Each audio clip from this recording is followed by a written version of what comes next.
Hey folks, Logan here with Duncan's Boats, and today we're going to take a look at the aft privacy curtains on this beautiful Regal 36XO. Now these curtains are standard, and when you're using them pretty consistently, they have nice little storage places right here, but when you're using this boat as a day boat, most folks are going to store it in a cabinet like this or something. And pretty easy to use. All they do is just little clip hooks right here. So that right there is one curtain. And over here we have our second curtain. We're going to go here, here, and here.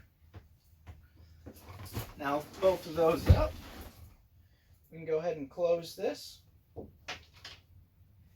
and get at least a little bit of privacy back there if you're using this boat for overnighting and stuff.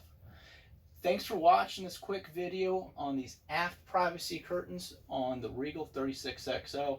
If y'all have any questions, please let us know. Have fun out there in the water and be safe.